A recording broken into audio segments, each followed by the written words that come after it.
Right, hi guys. So last week I popped to Port Lympne Wildlife Park. I've got a year ticket, so now they've opened up again. I was able to pop down and go and obviously get the camera out and take some photos. Had to pre-book, but that was no drama. As you can see here, lions, plenty of other animals as well, which you'll see shortly. I used the Sony A7R IV and the 200 to 600mm G lens from Sony as well, and it behaved very well. I autofocus on the animals, brilliant, and it seemed to be learning as we were going around.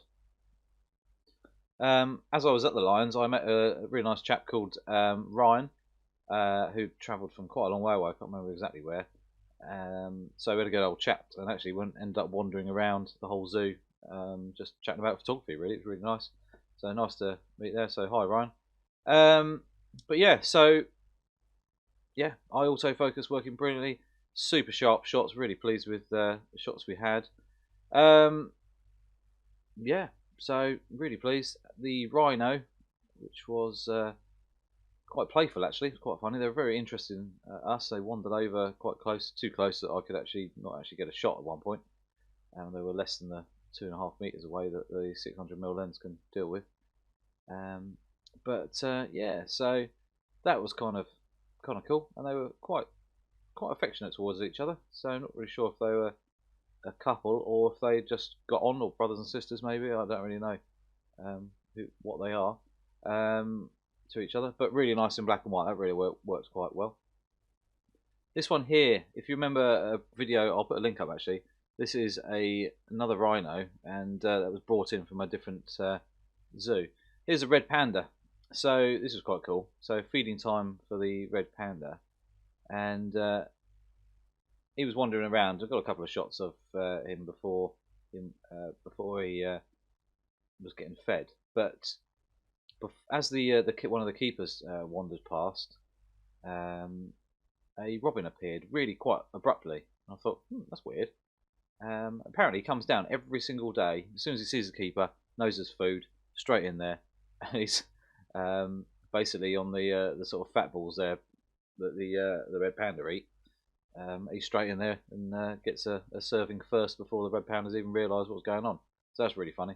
But I autofocus working on here as well. Really good, and just really pleased on the quality of the images. Actually, I was kind of a little bit dubious, obviously, because of the way the lens has been behaving with birds in flight and things like that. But actually, in the zoo with autofocus and stuff, hardly missed anything, which was really good. So very pleased on that. These are links, and the video as well, very good. You can see me adjusting the shutter speed there just to kind of get a pretty good exposure. Shooting through fences, so depending on what the sun's doing, you can end up with shadowing and things like that. So have a little nap, and then I sort of making meowing noises and growling noises, and he sort of looks up at me. So pretty cool shots. There's basically breeding programs and stuff for this wildlife park and Howlett's one. They do a lot of rescue animals and things like that around the world, and also obviously breeding programs. So trying to increase the animals around the world from breeding. So breeding programs. So that's obviously very good. Good to support those.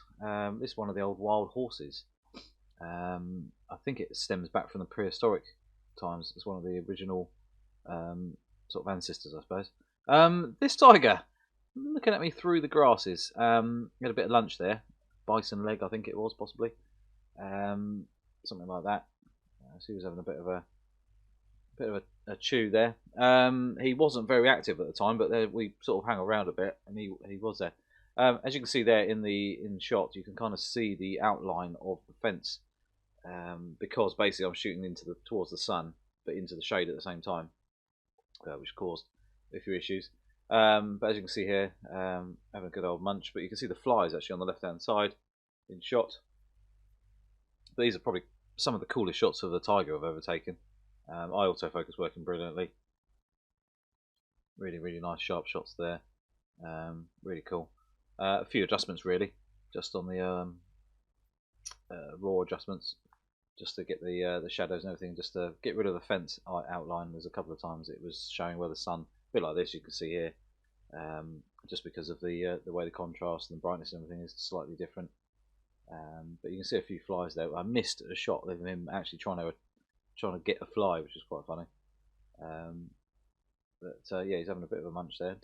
I thought he might eat the whole lot, but he didn't. He just had a few bits and pieces and then just wandered off. So yeah, that was different, but really quite interesting to see close up. Anyway, he was about 50 feet away, maybe something like that. Which was so with a 600mm lens, really quite handy. And even if you want to shoot Super 35 where it's a little bit cropped in, so it gets a little bit closer as well. So yeah, really interesting that little bit. Never seen a tiger go for the meat before. Had another one there once before hanging, but he never went for it while I was there anyway. I'm shooting actually through two sets of fences here. So you've got the fence you can see in the distance. You've got the fence actually in the foreground, and it's happily focusing on the cheetah there. And even I autofocus as well when it's in stills. But yeah, that was two different shots there. So one was a 600mm. This one is cropped in, so this is Super 35. So it gives me a little bit extra reach, but still shooting at 4K. So that's really handy. So that was quite nice to be able to use. And as you can see here, I've gone round to the other side of the enclosure, and I can actually look through and over some fences. And unfortunately, he wouldn't look. I was making some noises and everything. He just wouldn't look at me. But as you can see, they're pretty good shots still. Just a shame you can see in the bokeh the outlines of some of the fencing, but never mind. It's not perfect, but still good little test for the 200 or 600 on the A7R4. As you see here, video, no trouble at all. The old gorilla's having a bit of breakfast or lunch, having a little wander around, and yeah, that worked quite well. I love the way the 200, 600, you've got such a short throw on the wrist movement when you want to zoom in and out. Absolutely brilliant, and it's quite a light lens really. With all the glass at the back of the lens, it's very easy to hold. And to be honest, I walked around with it for probably 3 hours, 2 to 3 hours. Not a trouble at all. When I had the Sigma 150 to 600 Sport, that was considerably heavier, and it just felt heavier.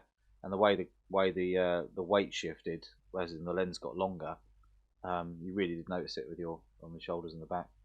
You know, over a few hours anyway. So yeah, yeah. So this is quite a cool shot here. Very pleased with it. Little baby gorilla there. But this shot here, looking straight at me, absolutely awesome. I was really hoping to get a shot like that, so that was really pleasing to get that shot there.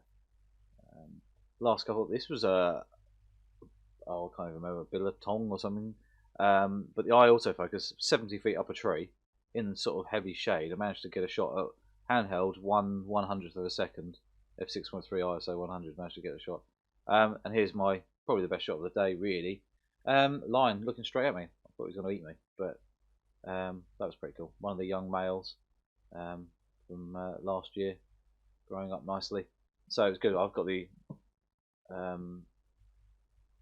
cubs as a you know, really small. Well, not really small, but quite dinky still, growing up. So that was really cool to see. We'll be going back. I've got till September till my ticket runs out, and then I'll just renew it anyway. But you know, it's nice to be able to get out and actually go for a walk and you know, meet new people, which was nice. So I say randomly, I just randomly talk to people. If I see someone's you know, using some kit that, you know, I can see they're obviously an enthusiast or hobbyist or even a pro, it's always nice to just chat to people, you know. So I quite often do that now. Never used to years ago, wish I had, but just really nice just to meet new people, have a good old chat, and you know, if you've got the same interests, it's always good, isn't it? So, hey guys, I hope that was a little interesting video. Any questions about the RX, not the RX10, what we're talking about, the A7R4, and the 200 600 combo, but also, as I just slipped up, the RX10 Mark IV as well, brilliant for the zoo and other wildlife and things like that. So, any questions on anything like that, give us a shout. Happy to try and help. And that's it, guys. I shall see you soon. Check out my merch as well. I've got a lion t-shirt up, which is quite cool. The one is actually one of these shots here. So have a look at that, and I shall see you soon.